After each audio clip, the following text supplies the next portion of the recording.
This week on the Computer Chronicles, the secrets of Java. We'll show you how to create your own Java applets without writing a single line of code. We'll introduce you to the Lotus Bean Machine for adding Java capability to your website. We'll visit a web design shop to see how they're using Java for their clients. And we'll show you how Java makes online shopping better, plus Java in your email and Java in the chat room.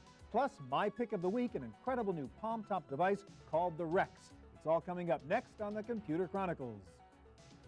Computer Chronicles is made possible in part by SoftSource Incorporated, publishers of Pro One software, educational software for young adults. And by Z Auction, the live online shopping experience. And by Audio Highway, makers of the Listen Up Player, which provides digital, portable, customized audio downloaded from the internet and played anytime, anywhere, on headphones or over a car radio. Additional funding from PC Connection and Mac Connection, the catalog and online superstore with PC and Mac products, toll-free technical support, and overnight delivery. And by Windows Magazine, delivering desktop, enterprise, and internet computing news, reviews, features, and how-tos for a Windows world, because the world runs on Windows. And by Learn2.com, the Ability Utility.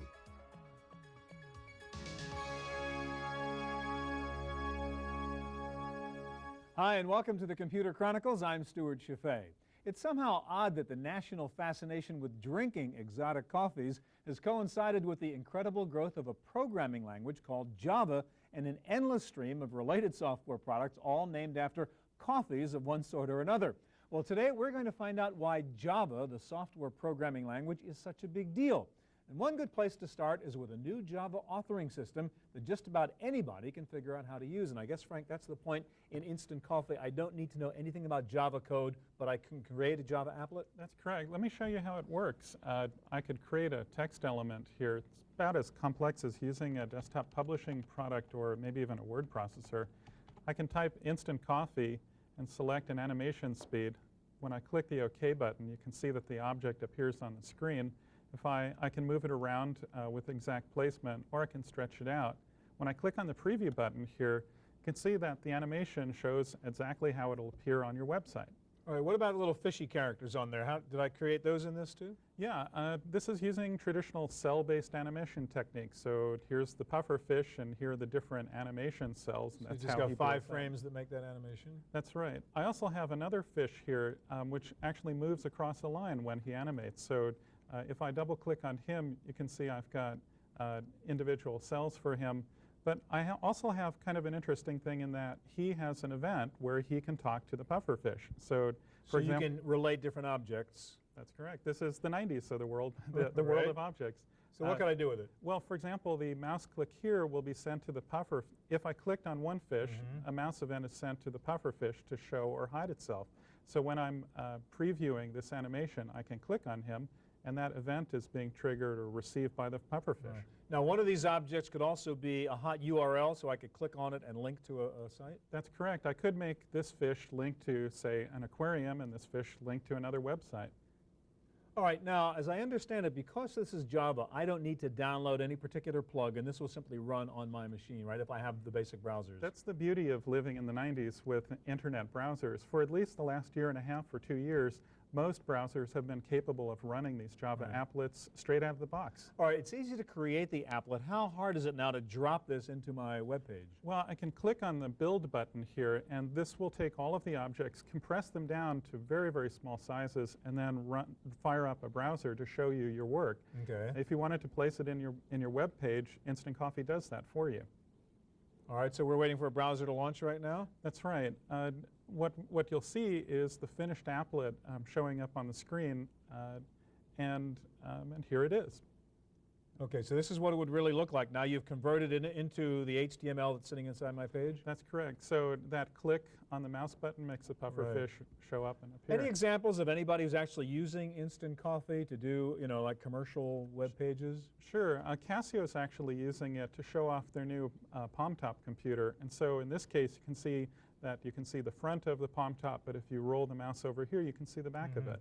Or now, one of the concerns, as you mentioned, with Java applets is they can be very big. These are applications that take up a lot of space in my computer. How big would that file be that you created there? Well, this file here is only about 25K. As a matter of fact, one of the principal features of Instant Coffee is the ability to scrunch out any excess information, so the applets become very, very small. Well, that's not so bad. Another question. I see you have 3 different fonts going here. Another problem is, suppose I don't have that font on my PC. Does it crash? This traditionally drives web designers nuts because they typically only have a choice of 2 fonts and not much control over the position.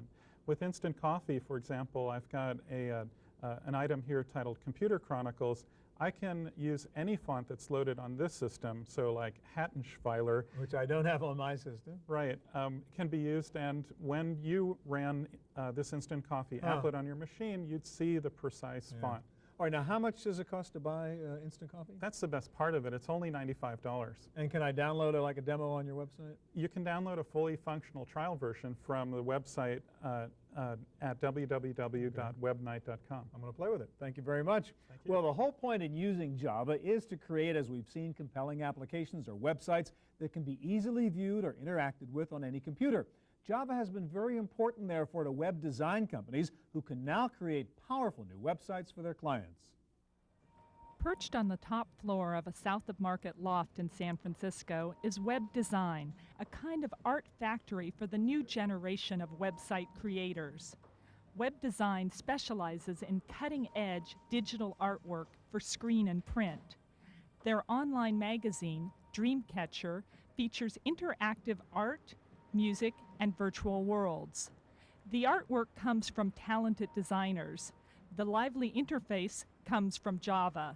On the production end, Java is helping us in terms of creating very interactive elements, like buttons that are clickable, click-ins, buttons that are rollovers, interfaces, basically, and all kind of visual elements. So in a way, on the production level, it helps us create things that are impossible to create. On the end user end, it helps explain the information structure better, help in navigation through the information, as well as comprehending different kinds of information and amounts of information better. Web Design's own magazine contains many Java-enhanced functions. Click on Weather Report and you may get a flood warning that includes a visual ripple effect in its watery reflection.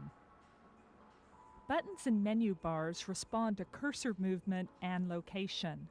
Everything from music choices to the signs of the zodiac become interactive visual cues. For some web designers, it's what the web will become. It's not anymore a browser window. It's now the whole desktop is being used. It's not anymore about text information. It's more about streaming information. It's not about silent medium where you read by yourself. It's now using a lot of multimedia elements. So I don't want to say that the web is getting closer to TV. I would say that it's getting close to what people imagine as interactive TV. For Computer Chronicles, I'm Sarah O'Brien.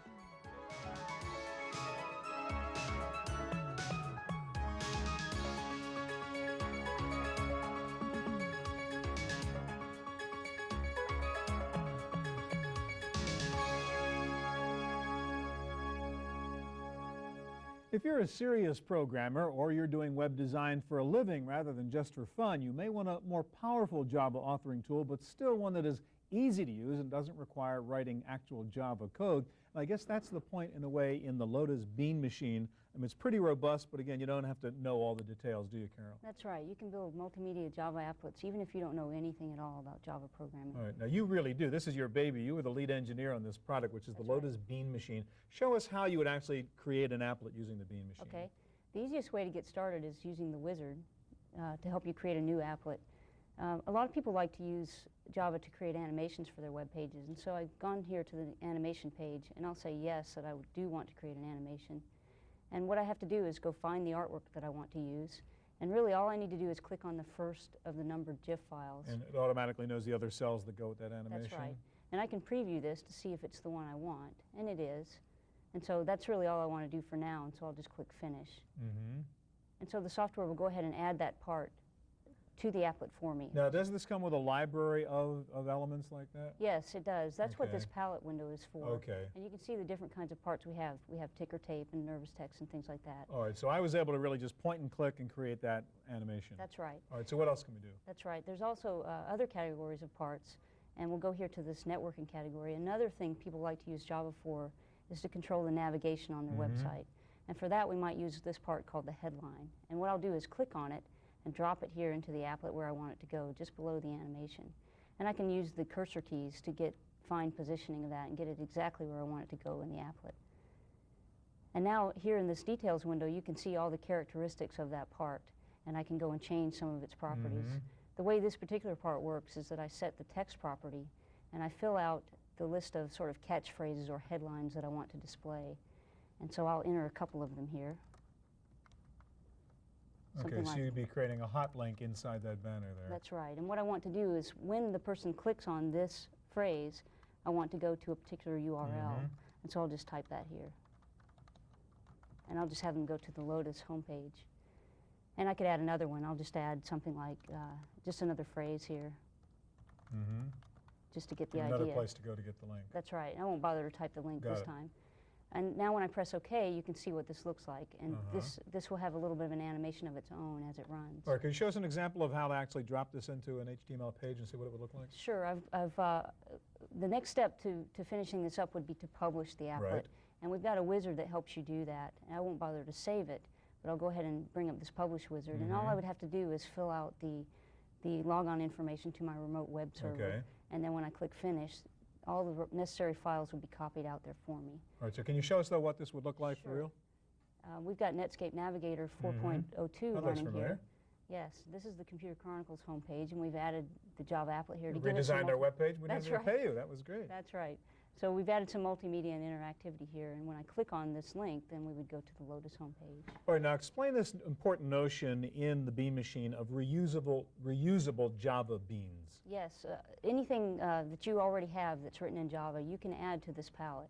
So I've done this with some other parts. I've got a blinking text part and a fireworks part, and these were just Java classes that we were able to download or that we wrote All right, independently. so I can import other little Java applets and then integrate them into whatever That's right. it is I'm creating. And that's what here. Java Beans is all about. It's an architecture that tells you how to write reusable Java source code. All right, and how much does it cost to use Java Beans? It's this product is The Bean Machine? $159, $159. and it includes two versions. It includes a version 1.0 and 1.1, depending on which level of browsers that All you right, have. great. Thanks a lot.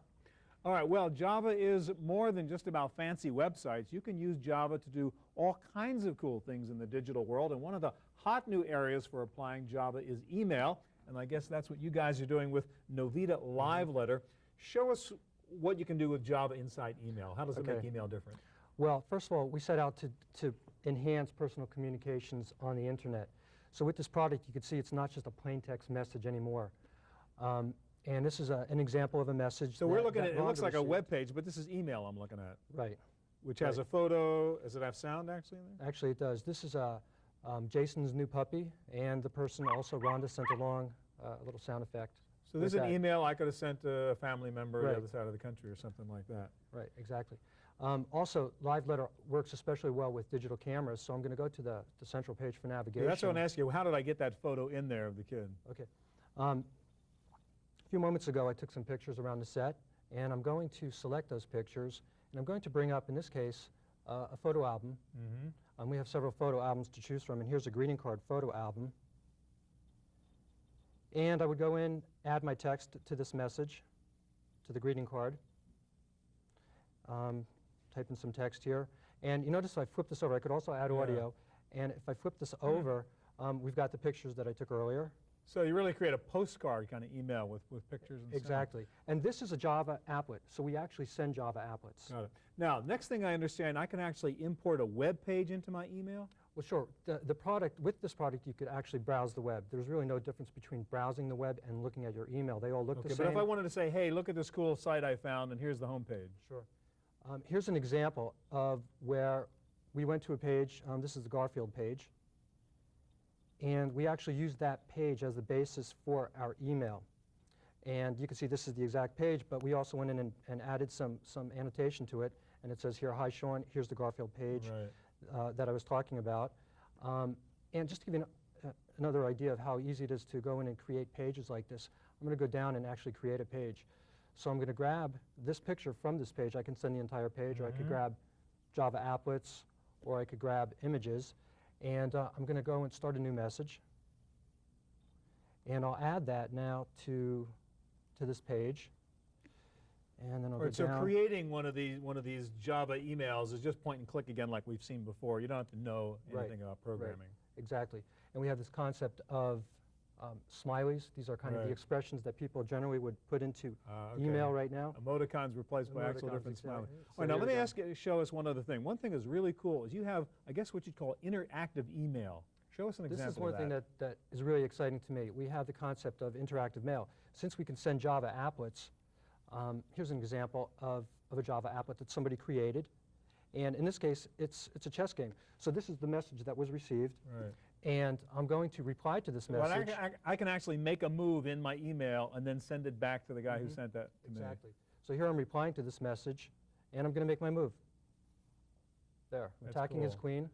I used to play chess by mail with my brother, and 3 days it would take for the letter to go up and back across the country, and this is email. There are a lot of different kinds of applets that you might send.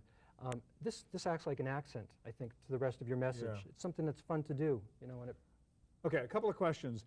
Does the recipient need your software to view these multimedia emails? We would prefer if they do, but they don't. And this is pure Java, so it's going to work in a browser. It'll work in any browser. So whatever the recipient's email package is or browser, they can still receive the message and view it in their web browser. All right, and what is the product? Is it a piece of software? Is it an email service or on a subscription basis? It's actually a product. It's an application. It's written 100% in Java. And it's available right now as a free download from our website. Okay. And that's at www.novitacom.com. All right, very cool. Thank you very much, Michael. Well, Java does many things, as we've seen. It creates cross-platform applications. It adds multimedia to websites. It enables interactivity on the web. It is the interactive component of Java that's most important in the fast-growing field of online commerce. Shopping means different things to different people. For some of us, it's a chore. For others, it's a pastime, or an adventure, or even an obsession. Internet Shopping Network wants to make it irresistible, and they may have succeeded with their latest online venture called First Auction. It has a very magnetic quality. It kind of drags you into the site. I call it deal appeal, where you get in there and you think you're getting this good deal, and you're bidding, and you're competing against these other Joe Blows who are ordering other things, and you're watching it real time. And so you start at $1 with a splash auction, and you watch it go, and you have an hour time slot. You bid on the product. You know by the end of the hour whether you got it or not. Internet Shopping Network began selling items online in 1994, back in the prehistoric days of the net. Today, First Auction makes full use of the interactive talents of Java to create immediate feedback for its shoppers. The key with JavaScript on the user side is the animation and the interactivity that the user can get on our site. The fact that we only have to write this once and it runs across all of users' different browsers and different configurations is a secondary benefit. Interactive online shopping may get a boost from Java, but some things are just better suited to internet buying than others. I would not allow my boyfriend to buy my engagement ring online. Hint, hint, if you're watching. But there are things like towels and sheets and cameras that are not necessarily things that I feel I need to scratch and sniff, so to say. For Computer Chronicles, I'm Sarah O'Brien.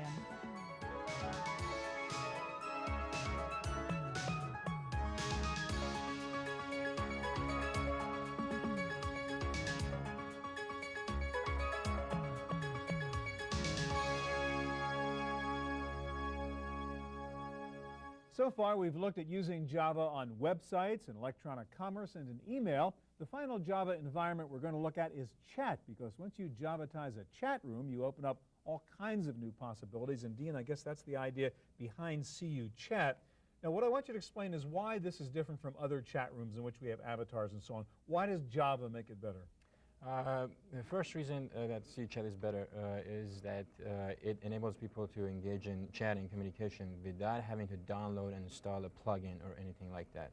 All you need is your Java-enabled browser, which is Navigator 3.0 or later, or Internet Explorer 3.2 or later, and that's all you need to enter CUChat. Same idea, Java, open, cross-platform. You don't need plugins. It doesn't matter whether you're on a Mac, PC, et cetera, et cetera. Exactly. All right, let's go in and take a look at CUChat and show us what this looks like, having a Javatized chat room. Okay, so we are at the NetDive website. We have a sample of CUChat set up here. I click on a button, and this launches a web page which has the CUChat applet in it. And All right, so we're going into a live chat room in which the server is using your CUChat software. Right. So this website has, which is our own website, NetDive website. All right, let's do it. And so the CUChat Java applet has executed. It takes only a few seconds for it to execute, as you just saw. And you know, now I'm invoking the, so I'm entering the site now. This is our sample site again on our All right, so website. there's you, Dean, in the middle with a little funny avatar you chose. Exactly. Now, you could pick any avatar you want. You could put in a real digitized photo of yourself if you wanted, et cetera. It can be your actual image, it can be a cartoon image, whatever you want it to be. And it's just a GIF image, so it's the, you know, just snap to create. All right, so let's go to the basics. What's the benefit of this chat room as opposed to just sitting there and typing text? Why is it better? Well, you know, as we all well know, humans are visual creatures. You know, a picture is worth you know, worth 1,000 words, and that's what CUChat does. It enables you to visualize where you are and creates a much better environment. I mean, this is all about creating a community, all about communication, and CUChat, because of its visual dimension, it's really much better communication So device. I can physically move around in this virtual space in the chat room, actually literally, well not literally, but virtually walk up to someone and say, do you want to talk or whatever. Exactly, and because of the visual dimension and the way we have designed CUChat, you can hyperlink any segment of the room to a web page and so forth. So as a result, you can leverage your existing investments in web technologies to create as compelling experiences as you want. Now, one thing is we can do sounds in here, right, I notice? Exactly. For example, right now we can send audio messages, and we have a library of audio messages which the website developer can change to whatever they want it to be. Yahoo! And, you know, you can send it to one or more people in the room. And eventually, I'll be able to actually talk with my own voice in the chat room using CUChat, right? Exactly. So I can have my picture and my voice. Exactly. In a couple of weeks, we're going to release the next version of CUChat, which will enable you to actually. Somebody is sending too many messages, so let me disable. You can go here and disable audio. Okay. All right, so the idea is I have my website. I want to add chat to it, and I want it to be this dynamic kind of chat. I take your CUChat software, put it onto my server, and now I have this kind of dynamic chat room going. Exactly. So, you know, the client is free, and the server is what we sell.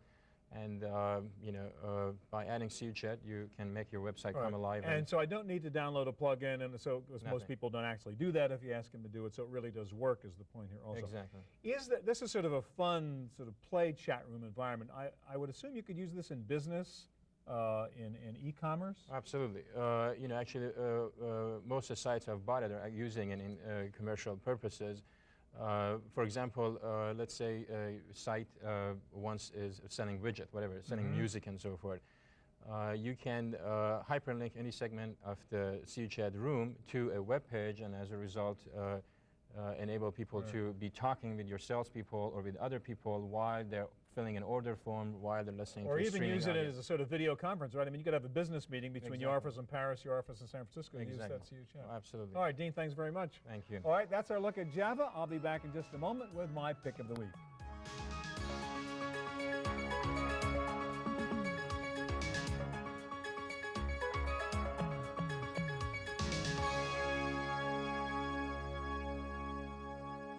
Now for my pick of the week. The Palm Pilot from U.S. Robotics has become a very popular gadget because it broke the paradigm for what a palm-top device should be. Up until the Pilot came out, handheld devices were all designed as standalone units. They had to process, do output and input, so you had little keyboards, an output screen, maybe a clumsy interconnect to your PC. But the Pilot was designed differently, not as a standalone organizer, but as an extension of your PC, a very portable storage and display device. Well, now the clever folks at Franklin Electronics have taken the idea one step further. If what you really want is a mini storage and display device, why not go the whole way? And that's what they've done with this brilliant piece of technology called the Rex. It is essentially a tiny version of a Palm Pilot. In fact, the form factor is a PCMCIA card, so no more need for a docking carriage. Just take this baby and slip it into the PC card slot on your laptop. If you want to use it with a desktop, you can use an optional docking carriage. But the beauty of the Rex is that it really is a storage and display device that is an integral part of your notebook PC, but you can just pull it out and carry it with you. The Rex comes with the latest version of Starfish Software's TrueSync Information Manager, which automatically syncs up the Rex and your PC using its own software or most standard PIMs such as Outlook, Organizer, Schedule Plus, and even contact managers like ACT.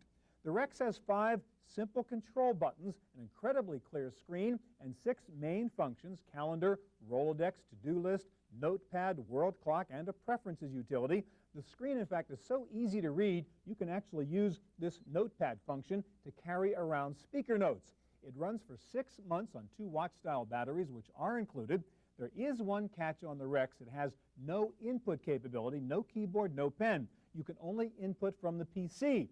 But the folks at Franklin Electronics have come up with a brilliant solution to this problem. Included in the little leather carrying case are little bits of paper. Write down your notes and then later transfer them to your PC. It's the Rex from Franklin Electronics. You really can carry this one in your shirt pocket, less than half the price of a Pilot, street price around $125. That's it for this edition of the Computer Chronicles. We'll be back again next week with the latest in computer and internet technology. I hope we'll see you next time. Computer Chronicles is made possible in part by SoftSource Incorporated, publishers of Pro One Software, educational software for young adults. And by Z Auction, the live online shopping experience. And by Audio Highway, makers of the Listen Up player, which provides digital, portable, customized audio downloaded from the internet and played anytime, anywhere, on headphones or over a car radio. Additional funding from PC Connection and Mac Connection, the catalog and online superstore of PC and Mac products, toll-free technical support and overnight delivery. And by Windows Magazine, delivering desktop, enterprise and internet computing news, reviews, features, and how-tos for a Windows world, because the world runs on Windows. And by Learn2.com, the Ability Utility. To purchase a videotape copy of today's program, call toll-free 1-888-310-7850. Please specify show number and topic.